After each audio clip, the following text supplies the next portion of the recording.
Assalamualaikum warahmatullahi wabarakatuh. Sobat Jazirah, rahimakumullah. Bagaimana kabarnya? Semoga kalian semua senantiasa dalam lindungan Allah dan senantiasa diberikan rizki yang barokah. Amin ya rabbal alamin. Suatu ketika, Abu Nawas dipanggil oleh Baginda Raja Harun al-Rasyid ke istana kerajaan, dan terjadilah percakapan di antara keduanya. Rupanya kali ini, Abu Nawas sedang memperingatkan rajanya perihal harta dunia yang tidak akan dibawa mati ke kuburan, karena Abu Nawas mengetahui bahwa ia dipanggil karena ingin diikat sebagai saudara raja dengan tali ikatan hadiah. Sesampainya di istana kerajaan, Abu Nawas dengan santainya menegur langsung Baginda Raja Harun al-Rasyid tanpa basa-basi terlebih dahulu. Wahai Amirul Mukminin, bagaimana nanti jika Allah Subhanahu wa Ta'ala menghadapkan Anda di hadapannya, lalu meminta pertanggungjawaban Anda tentang lalat hitam, burung kenari, dan kulit ari? Kata Abu Nawas kepada Raja Harun. Begitu mendengar penuturan Abu Nawas yang tiba-tiba itu, menyebabkan Raja Harun al-Rasyid pun menjadi sedih, sehingga menangis terseduh-seduh. Melihat rajanya bersedih, salah seorang kepala pengawal segera bertindak dengan memarahi Abu Nawas. Wahai Abu Nawas, engkau diamlah. Engkau telah menyakiti hati sang raja. Bentak kepala pengawal kerajaan kepada Abu Nawas. Biarkan dia, kata Raja Harun. Sebenarnya, yang merusak dan menyakiti itu adalah Anda, kata Abu Nawas dengan berani. Begini Abu Nawas, saya ingin mengikat tali persaudaraan denganmu dengan pemberian fasilitas dan hadiah-hadiah, kata Raja Harun al-Rasyid. Kembalikan saja semua harta dari tempat semula yang hendak Paduka berikan kepada hamba, jawab Abu Nawas. Lalu bagaimana dengan kebutuhanmu? Tanya Raja Harun. Aku ingin Anda tidak melihatku, dan aku pun tidak melihat Paduka. Ketahuilah, wahai Amirul Mukminin, Aiman bin Nail dari Qudamah bin Abdullah al-Kalabi pernah berkata, aku telah melihat Rasulullah SAW melempar jumrah Aqabah di atas ontanya yang kemerah-merahan, tanpa ada pukulan dan tidak pula dengan pengusiran, jawab Abu Nawas. Setelah berkata demikian, Abu Nawas segera meninggalkan istana sambil bernyanyi. Persiapanmu telah memenuhi bumi sepenuhnya, hambamu mendekat dan sekarang apa? Bukankah engkau bakal mati dalam kuburan? Pewarismu mengelilingi, hartamu tak dapat engkau gunakan lagi. Itulah nyanyian Abu Nawas.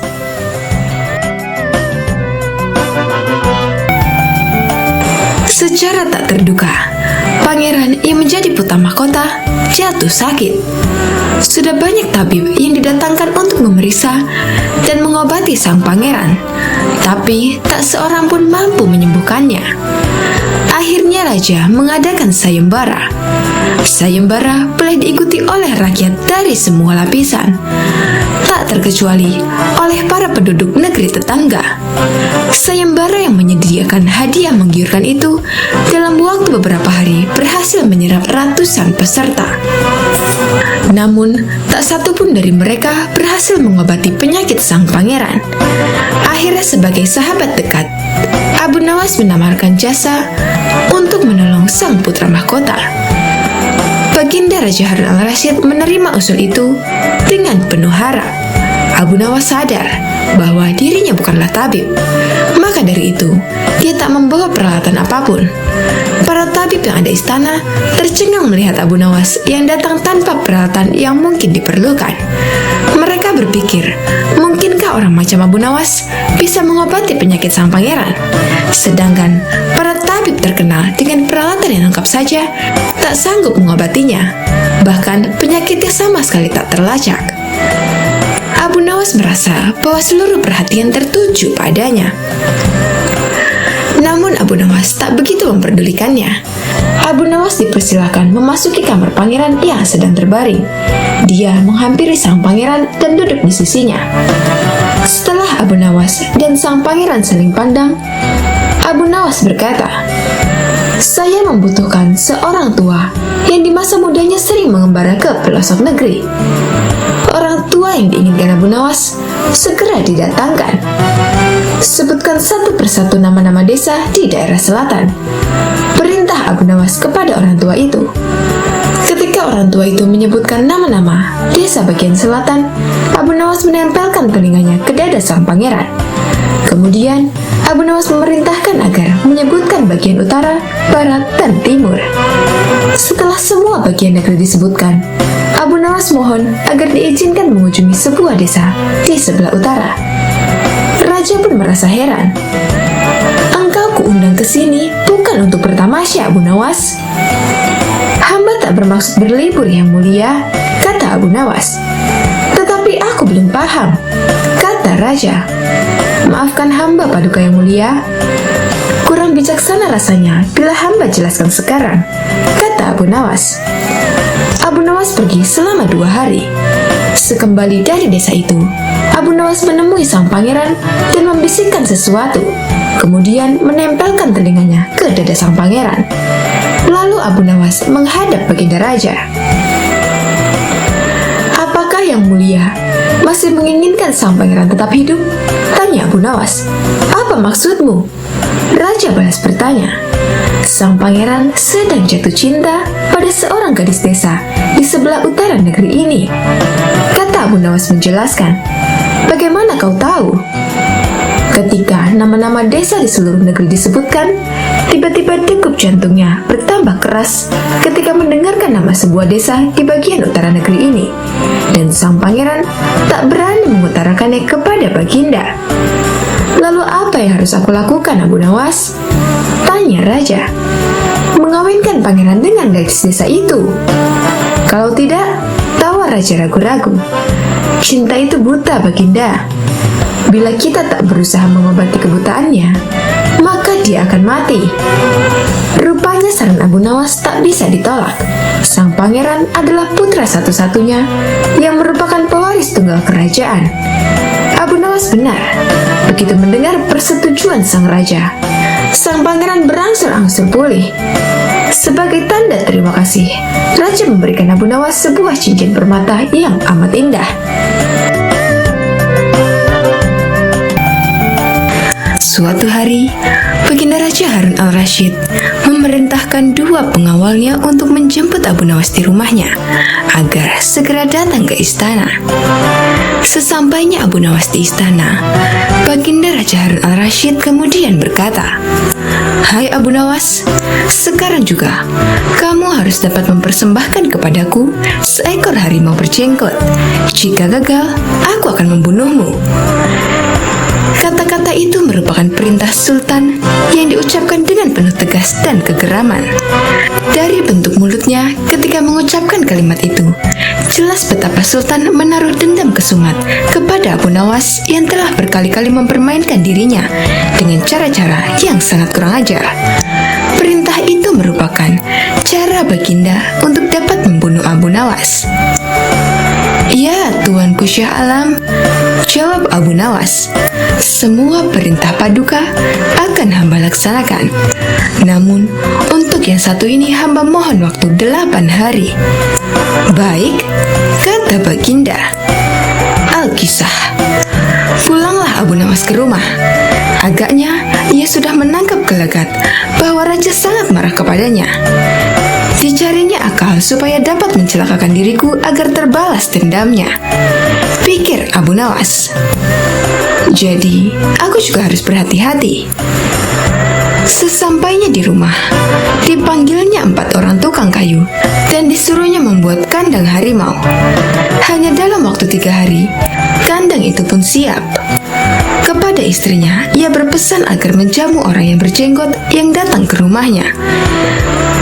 Apabila Adinda dengar Kakanda mengetuk pintu kelak, suruh dia masuk ke dalam kandang itu, kata Abu Nawas sambil menunjuk kandang tersebut.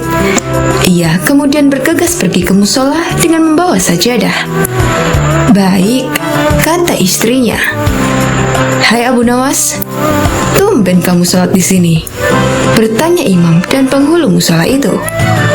Sebenarnya, saya mau menceritakan hal ini kepada orang lain. Tapi kalau tidak kepada Tuhan penghulu, kepada siapa lagi saya mengadu? Jawab Abu Nawas. Tadi malam, saya ribut dengan istri saya. Itu sebabnya saya tidak mau pulang ke rumah. Pucuk dicinta, ulam tu tiba, pikir penghulu itu. Kubiarkan Abu Nawas tidur di sini dan aku pergi ke rumah Abu Nawas menemui istrinya. Sudah lama aku menaruh hati kepada perempuan cantik itu. Ucap si penghulu dalam hatinya. Hai Abu Nawas, kata si penghulu, bolehkah aku menyelesaikan perselisihan dengan istrimu itu? Silahkan, jawab Abu Nawas. Hamba sangat berterima kasih atas kebaikan hati Tuan.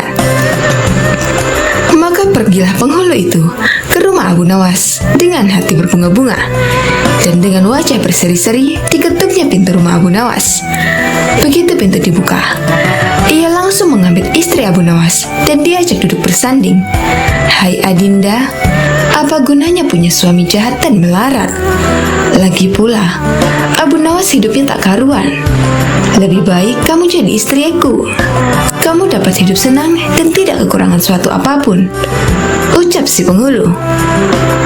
Baiklah, kalau keinginan Tuan demikian, jawab istri Abu Nawas. Tak berapa lama kemudian, terdengar pintu diketuk oleh seseorang. Ketukan itu membuat penghulu beling satan. Kemana aku harus bersembunyi? Ia bertanya kepada nyonya rumah. Tuan penghulu, silakan bersembunyi di dalam kandang itu, jawab istri Abu Nawas. Ia lalu menunjuk kandang yang terletak di dalam kamar Abu Nawas. Tanpa pikir panjang lagi, penghulu itu masuk ke dalam kandang itu dan menutupnya dari dalam. Sedangkan istri Abu Nawas segera membuka pintu. Abu Nawas pun masuk ke dalam rumah. Hai Adinda, apa yang ada di dalam kandang itu? Tanya Abu Nawas. Tidak ada apa-apa suamiku, jawab istrinya. Apa putih-putih itu? Tanya Abu Nawas. Lalu dilihatnya penghulu itu gemetar karena malu dan ketakutan. Setelah 8 hari, Abu Nawas memanggil 8 kuli untuk memikul kandang itu ke istana. Di Baghdad, orang gempar ingin melihat harimau berjenggot.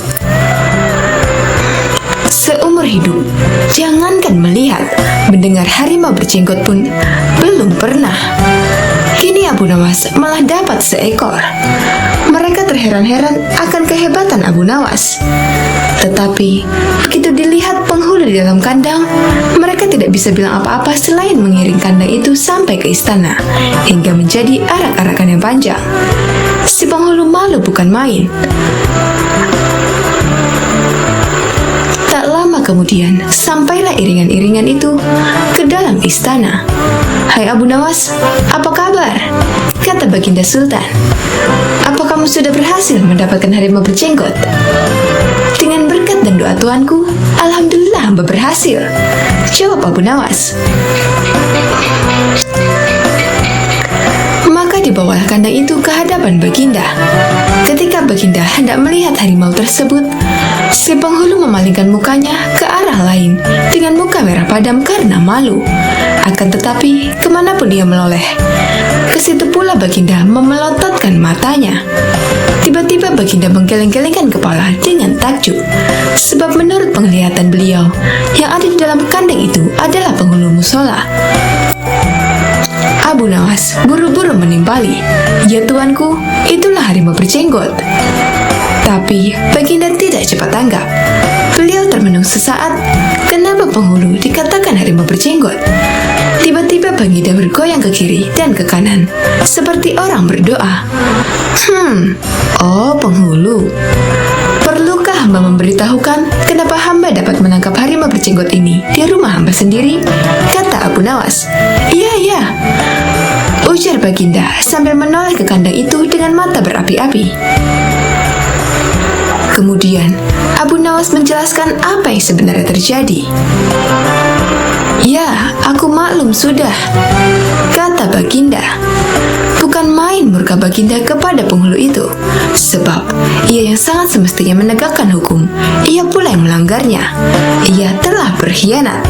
Baginda segera memerintahkan punggawa mengeluarkan penghulu dari kandang dan diarak keliling pasar setelah sebelumnya dicukur segi 4, agar diketahui oleh seluruh rakyat betapa aibnya orang yang berkhianat.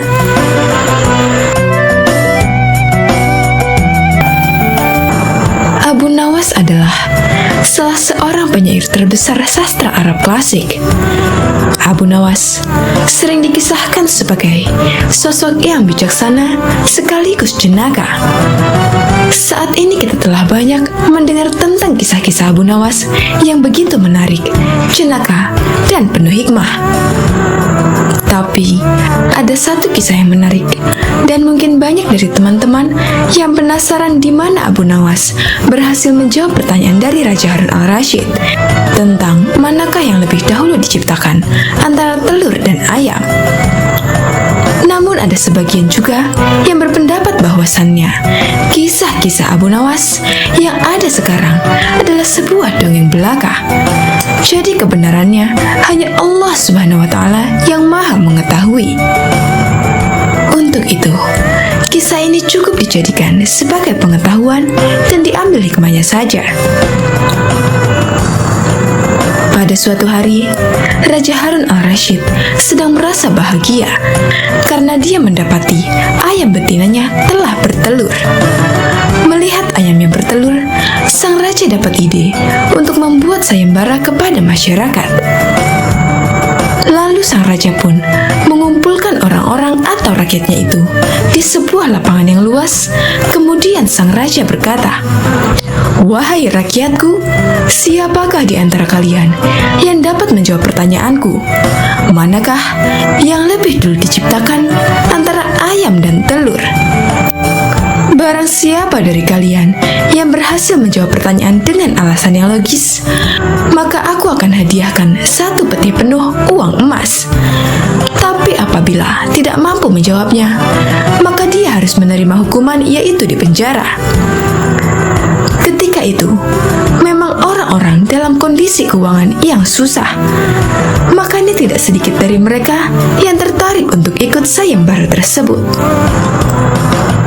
Mereka begitu tertarik dengan hadiah yang dijanjikan. Tapi masalahnya, mereka juga tak cukup pintar untuk bisa menjawab pertanyaan tersebut dengan disertai alasan yang logis. Selain itu juga, mereka takut dimasukkan ke penjara apabila tak bisa menjawab pertanyaan dari sang raja.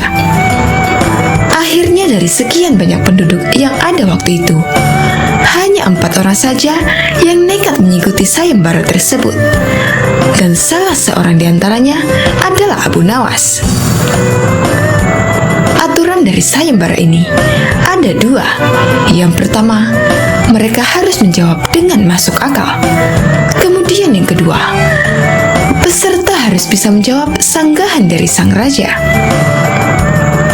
Singkat cerita, pada suatu hari dimulailah sayembara perlombaan tersebut, dan keempat peserta telah siap di depan panggung. Ketika itu, banyak orang yang menyaksikan sayembara tersebut karena mereka pun sebenarnya penasaran, sekaligus ingin tahu mana yang lebih dahulu antara ayam atau telur. Orang-orang pun penasaran siapakah orang yang beruntung yang bisa mendapatkan emas 1 peti itu. Kemudian sang raja pun datang, lalu duduk di singgasananya di atas panggung tersebut. Mulailah ketika Raja Harun al-Rasyid memanggil peserta pertama untuk maju. Lalu sang raja bertanya, "Manakah yang lebih dulu ada, telur apa ayam?" Kemudian peserta pertama ini menjawab, "Wahai raja, telurlah yang lebih dulu ada." Dan sang raja bertanya, "Kenapa telur yang pertama? Apa alasannya?" Peserta ini menjawab, "Bila ayam yang lebih dulu ada, itu dirasa tidak mungkin, karena ayam berasal dari telur." Lalu sang raja bertanya lagi, "Kalau begitu, siapa yang mengerami telur tersebut?" Mendengar pertanyaan dari raja ini, peserta pertama ini langsung pucat karena dia tidak tahu jawabannya apa.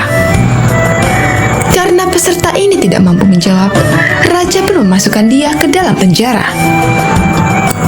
Kemudian dipanggillah peserta yang kedua. Peserta kedua ini pun menjawab, "Wahai paduka raja, sebenarnya telur dan ayam tercipta dalam waktu yang bersamaan." Mungkin peserta kedua ini cari aman, biar dia tidak dimasukkan ke penjara seperti peserta pertama.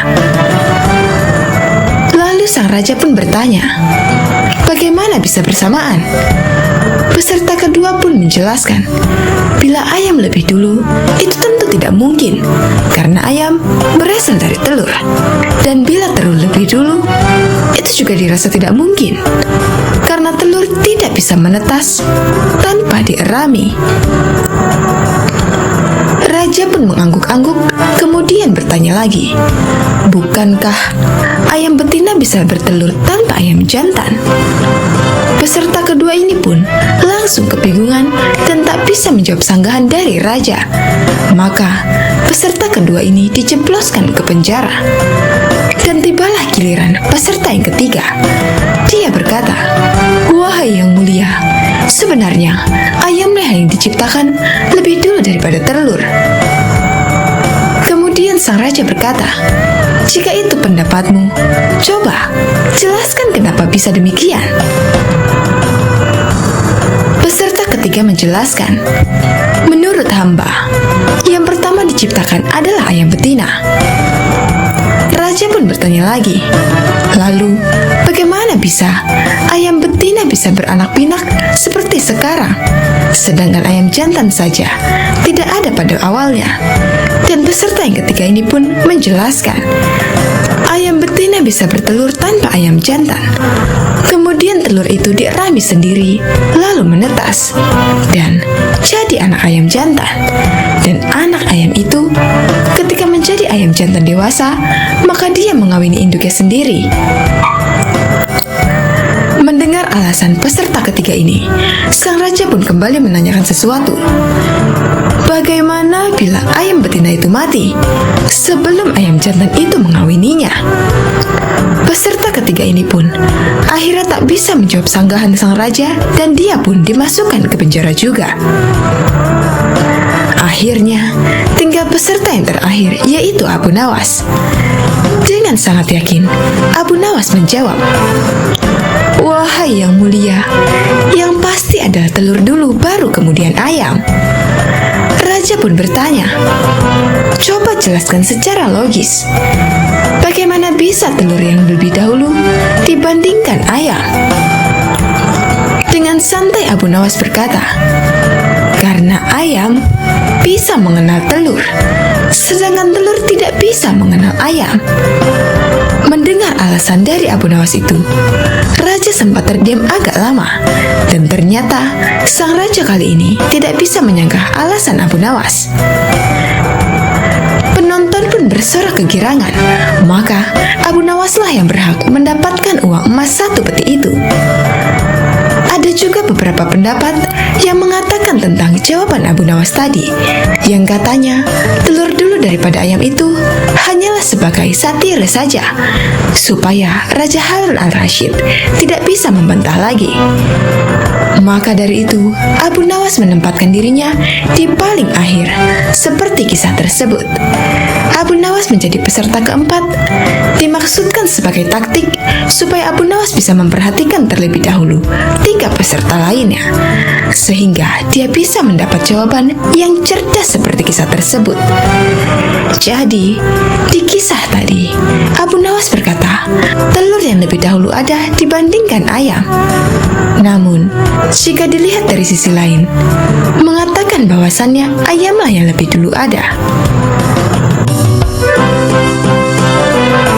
Abu Nawas adalah seorang ulama besar yang terkenal dengan kecerdasannya dan dipercaya sebagai wali Allah. Di suatu hari, Baginda Raja Harun al-Rasyid merasakan sakit di seluruh anggota badannya. Bahkan, untuk berjalan saja terasa berat. Akhirnya Baginda Raja memanggil tabib istana untuk mengobatinya. Tapi ternyata Hasilnya nihil, lantaran tabib istana hingga tabib sekota Baghdad tak bisa mengobatinya. Akhirnya, Raja Harun al-Rasyid membuat sayembara untuk para tabib agar bisa menyembuhkan penyakitnya. Barang siapa yang bisa mengobati penyakit Baginda Raja akan diberi hadiah uang emas yang banyak. Sayembara tersebut pun menyebar di seluruh kota. Banyak para tabib yang akhirnya ikut mengadu nasib untuk mengobati Baginda Raja. Abu Nawas yang mendengar sayembara itu pun tertarik untuk mencobanya. Padahal ia sama sekali tidak mempunyai kemampuan untuk mengobati. Hari yang ditunggu pun telah tiba. Abu Nawas menghadap raja untuk mencoba mengobatinya. Abu Nawas, rupanya engkau ikut pula dalam sayembara yang kuadakan ini, kata raja. Benar, Baginda, kata Abu Nawas. Apa kamu bisa mengobati penyakitku ini? Tanya Raja Harun al-Rasyid. Hamba akan mencobanya, Baginda. Hamba akan mencoba menerapkan cara-cara yang belum pernah dilakukan oleh tabib lainnya, jawab Abu Nawas meyakinkan. Abu Nawas kemudian meminta Raja Harun al-Rasyid untuk menerangkan penyakit apa yang dideritanya agar bisa memberikan tindak lanjut. Baginda Raja Harun al-Rasyid pun menerangkan jika tubuhnya terasa nyeri, tangan dan kakinya terasa pegal-pegal. Setelah memeriksa, Abu Nawas tak langsung mengobatinya. Ia meminta waktu 2 hari kepada Raja Harun al-Rasyid untuk meramu resep obat terbaik untuknya. Di bawah pohonnya rindang, Abu Nawas terus berpikir resep untuk sang Baginda. Maklum saja, Abu Nawas bukanlah tabib, sehingga ia pun bingung harus memberikan resep apa untuk Baginda Raja.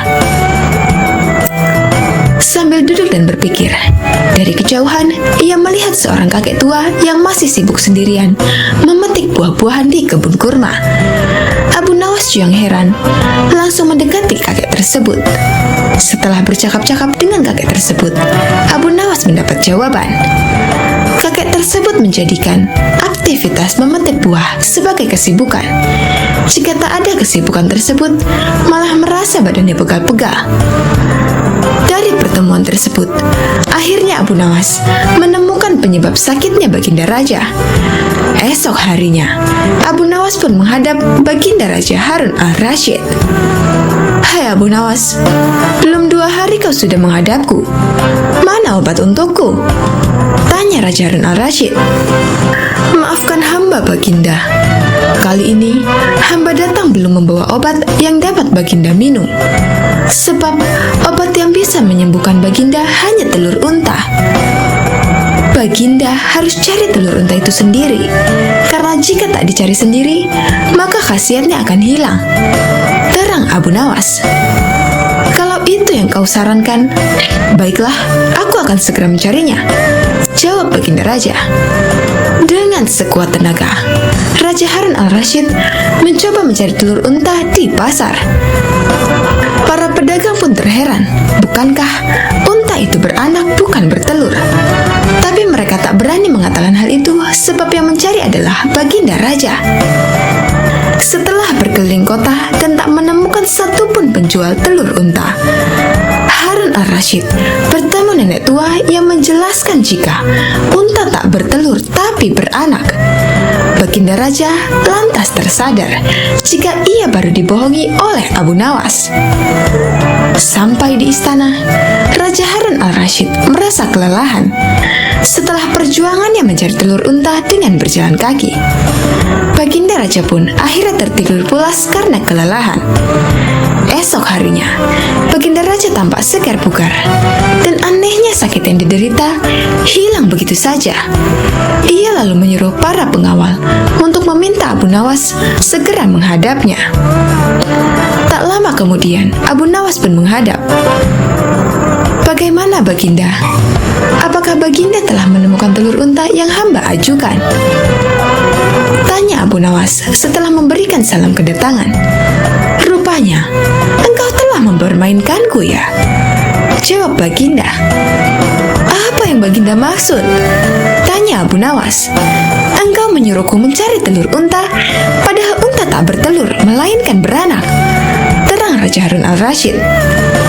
Abu Nawas kemudian menceritakan pertemuannya dengan kakek tua, hingga ia memperoleh hikmah bahwa anggota badan yang tak pernah digerakkan akan membuat orang sakit. Pengalaman itulah yang ingin diterapkan Abu Nawas kepada bagindanya, supaya baginda raja tidak hanya memerintah tetapi juga bergerak. Tentu saja baginda tidak akan menemukan telur unta, sebab tidak akan mungkin ada unta yang bertelur. Tapi, bukankah baginda sekarang sudah merasa lebih enakan? Tanya Abu Nawas setelah memberikan penjelasan. Benar? Apa yang kau katakan itu benar, Abu Nawas?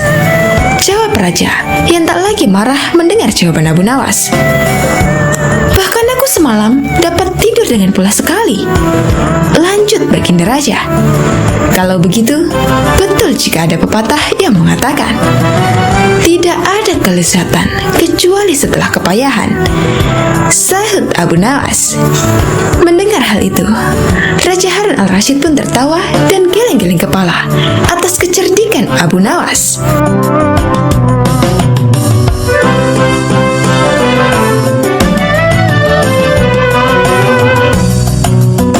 Assalamualaikum warahmatullahi wabarakatuh.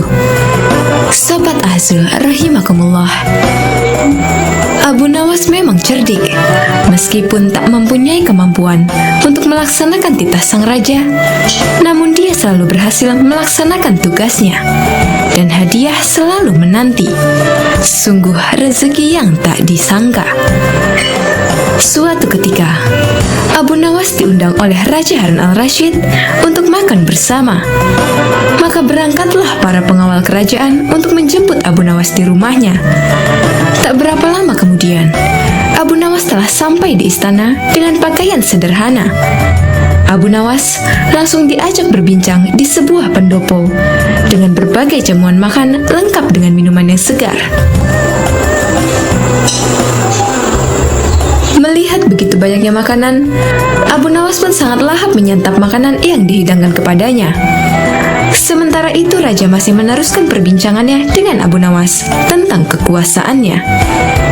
Raja Harun bercerita kepada Abu Nawas terkait dengan luasnya wilayah yang telah dipimpinnya. Namun Abu Nawas nampak tidak menggubris, malah dia sibuk dengan makanan yang tersaji di hadapannya. Tak lama kemudian, raja mulai melontarkan berbagai pertanyaan kepada Abu Nawas. Hai Abu Nawas, kalau setiap benda ada harganya, berapakah harga diriku ini? Tanya raja. Abu Nawas yang masih dalam kondisi kekenyangan setelah makan menjawab sekenanya tanpa berpikir panjang. Hamba kira mungkin sekitar 100 dinar saja Paduka, jawab Abu Nawas. Terlalu sekali engkau Abu Nawas, harga sabuku saja 100 dinar, bentak raja.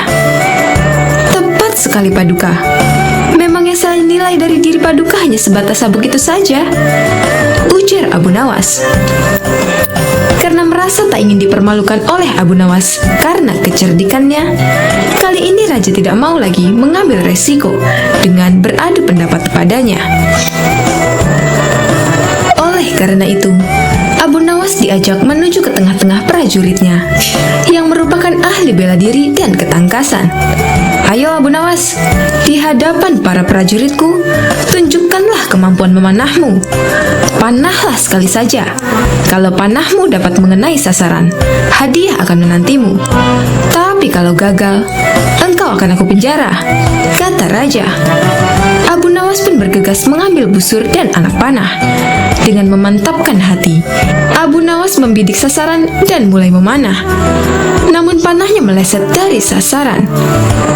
Dari pengamatan saya, ini adalah gaya memanah para makalar tanah, ujar Abu Nawas untuk menutupi kelemahannya.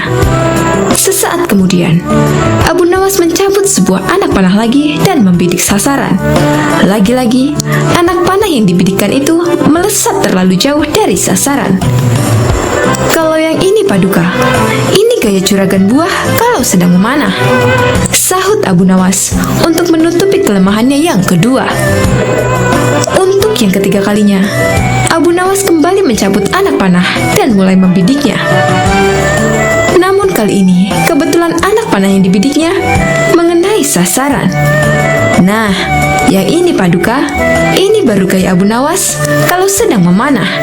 Saya pun menunggu hadiah yang Paduka janjikan, kata Abu Nawas dengan gembira. Dengan tak bisa menyembunyikan tawanya, Paduka Raja lantas memberikan hadiah kepada Abu Nawas. Dengan kecerdikannya bermain kata-kata yang masuk logika, akhirnya Abu Nawas mendapatkan hadiah. Dia pun langsung memohon diri karena tak sabar untuk memberikan hadiah itu kepada istrinya. Wallahu a'lam bishawab.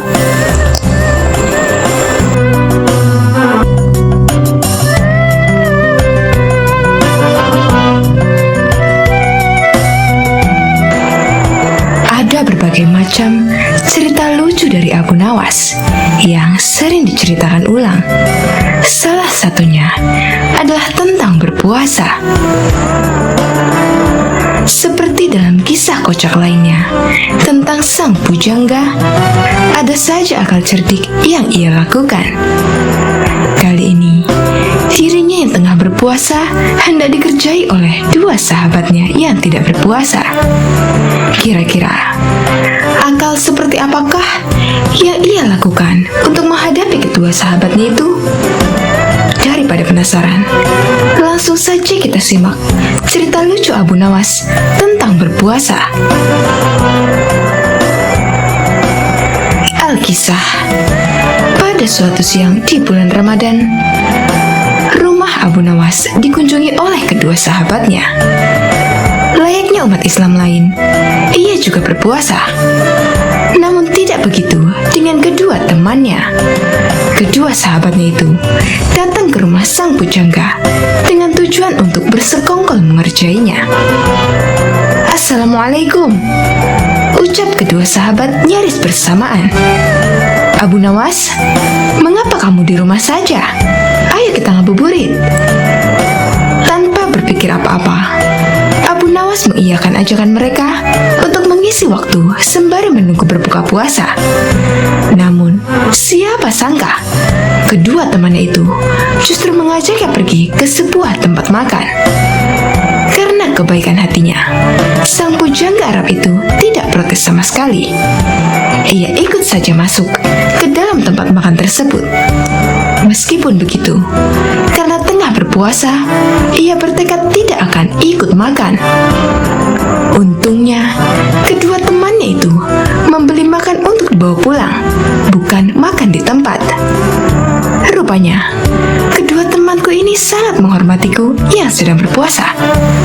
Meskipun tidak berpuasa, tapi mereka tidak makan langsung di tempat makan itu, melainkan membawa makanannya pulang, pikir Abu Nawas. Setelah selesai membeli makanan, mereka bertiga menuju ke rumah salah seorang sahabat. Kebetulan saja, ketika sampai di sana, azan maghrib baru saja berkumandang. Wah, sudah waktunya berbuka puasa, ucap Abu Nawas. Batalkan saja dahulu puasamu dengan minum, ucap salah satu temannya. Sang pujangga pun segera minum, kemudian menunggu ditawari makan bersama. Jangan lupa sholat dulu, ucap temannya yang lain. Nanti kamu ketinggalan jatah waktu sholat maghrib. Benar juga, jawab Abu Nawas. Ia kemudian mengambil air wudhu dan menjalankan ibadah sholat maghrib. Seusai sholat, ia kembali menemui kedua sahabatnya sambil berpikiran, kali ini akhirnya ia bisa makan. Mengapa kamu tidak mengaji Al-Quran? Tanya temannya. Mumpung perutmu masih kosong, lebih baik kamu mengaji dahulu. Takutnya, nanti kalau sudah kenyang, kamu jadi mengantuk. Lama-kelamaan, penyair dari Persia itu merasa jengkel. Ia merasa kalau kedua sahabatnya itu sedang mengerjainya. Meskipun begitu, ia tetap menurut dan mengaji Al-Quran. Kemudian, apakah setelah mengaji, akhirnya ia bisa makan? Tentu saja tidak. Abu Nawas, sekarang mari kita lompat tidur, ucap salah satu temannya. Esok pagi yang memiliki mimpi paling indah akan bisa memakan makanan ini. Bukannya mengajak makan, temannya itu justru mengajak lompat tidur. Tentu saja saat itu ia benar-benar sadar kalau ia sedang dikerjai oleh teman-temannya. Meskipun marah, tokoh yang hidup di abad ke-8 ini tetap menyanggupi perlombaan yang tidak masuk akal tersebut. Ia dan kedua sahabatnya tidur malam itu juga. Dan keesokan harinya, setelah bangun tidur, mereka pun kembali berkumpul untuk membicarakan mimpi yang mereka dapatkan semalam. Salah satu dari teman Abu Nawas memulai ceritanya. Semalam, aku bermimpi sangat indah sekali. Di dalam mimpi itu, aku memiliki rumah mewah, mobil mewah, uang yang banyak, dan pesawat pribadi. Hidupku pokoknya sangat sempurna. Teman yang lain menganggukkan kepalanya beberapa kali ketika mendengar cerita itu. Mimpimu memang indah, sahabat, ucapnya kemudian. Tapi egois sekali. Kalau aku semalam justru bermimpi kalau negeriku ini tidak punya hutang. Infrastrukturnya berkembang dengan baik. Jalan-jalan yang mulus, pelabuhan selalu lancar, ongkos transportasi murah, dan semua rakyatnya begitu sejahtera hingga aku tak bisa menemukan orang yang berhak menerima zakat. Mendengar cerita tentang mimpi tersebut, salah satu sahabat sampai terkagum-kagum. Mimpimu luar biasa sekali, sahabat, ucap salah satu sahabatnya. Bagaimana denganmu, Abu Nawas? Apakah mimpimu lebih luar biasa dari sahabat kita ini? Coba ceritakanlah kepada kami, wahai sahabat.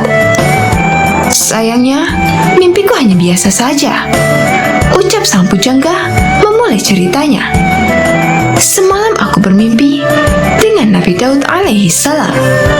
Kalian tentu tahu kan kalau Nabi Daud gemar berpuasa. Beliau seringkali berpuasa sehari, kemudian berbuka sehari setiap waktu. Kedua sahabat itu mengangguk-anggukkan kepalanya. Kemudian, semalam dalam mimpiku, Nabi Daud bertanya kepadaku, "Apakah engkau berpuasa, wahai Abu Nawas?" Tentu saja aku langsung menjawab iya. Kemudian beliau kembali bertanya, "Sudahkah engkau berbuka puasa, wahai Abu Nawas?" Dan aku hanya bisa menjawab belum. Kemudian Nabi Daud alaihissalam menyuruhku segera berbuka puasa. Saat itu juga, aku langsung bangun dari tidur dan mengambil makanan yang sudah kalian belikan kemarin sore. Kontan, kedua sahabat pun hanya bisa saling berpandangan. Salah satu dari mereka kemudian mengecek makanan yang mereka simpan di dalam lemari malam sebelumnya. Benar saja, semua makanan yang mereka simpan kemarin kini telah raib. Berarti semalam sang bujangga sungguh-sungguh memakan makanan itu. Kedua sahabat pun langsung menyesali perbuatan mereka kemarin. Siapa sangka, rupanya mereka tetap kalah cerdik dari akal temannya. Berniat mengerjai, justru akhirnya ganti dikerjai.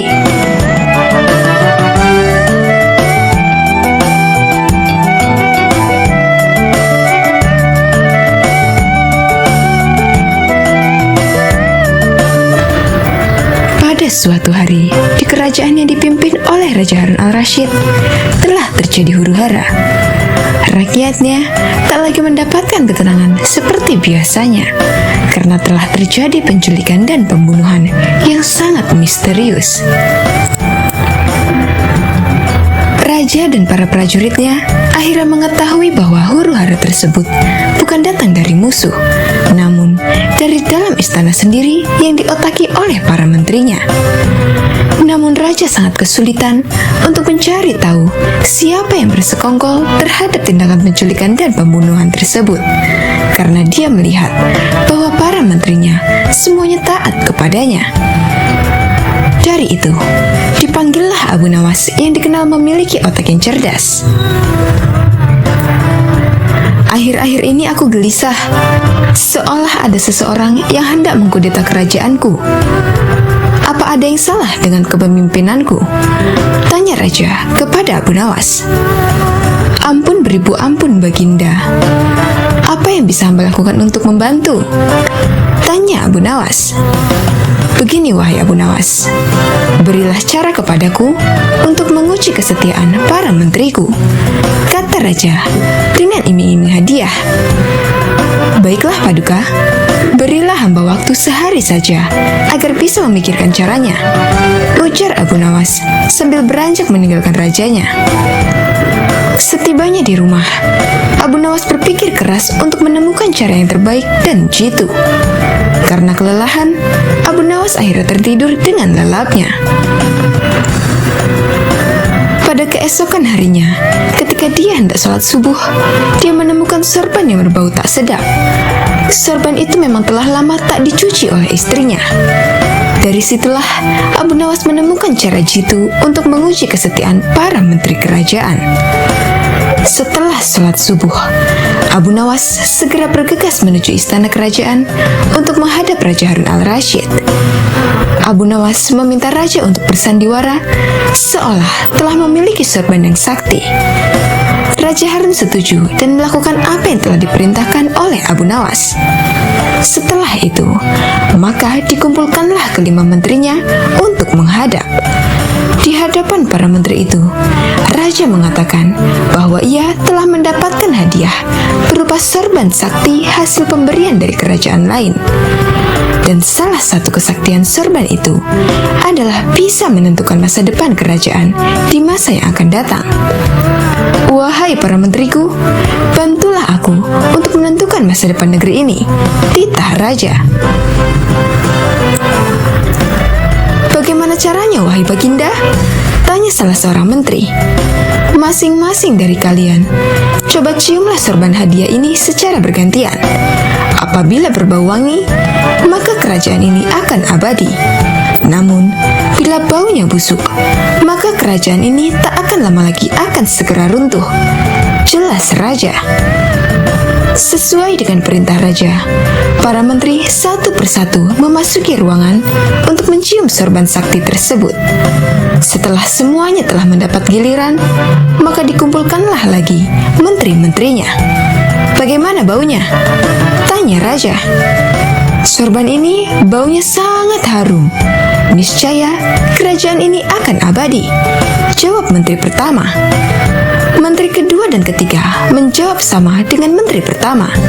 Intinya, mereka berusaha untuk membuat rajanya senang. Giliran menteri keempat dan kelima angkat bicara. Di luar dugaan, menteri keempat dan kelima ini mengatakan bahwa sorban sakti tersebut berbau busuk dan menyengat hidung.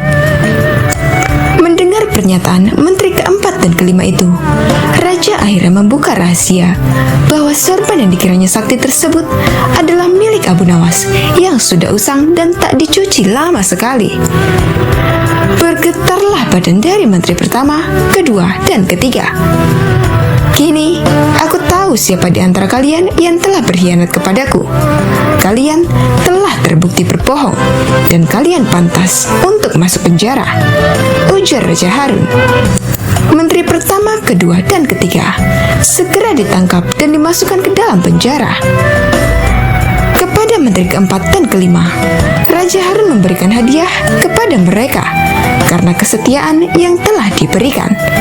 Tak lupa juga, Abu Nawas mendapatkan bagian hadiah yang telah dijanjikan oleh Raja Harun kemarin.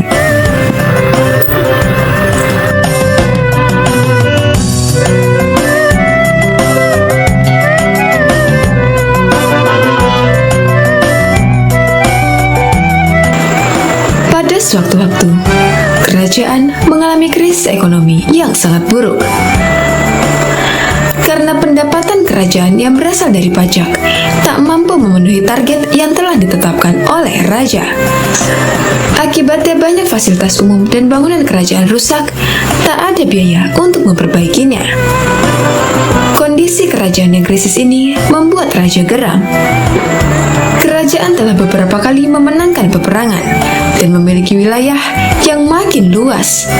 Akan tetapi krisis malah muncul dari pajak.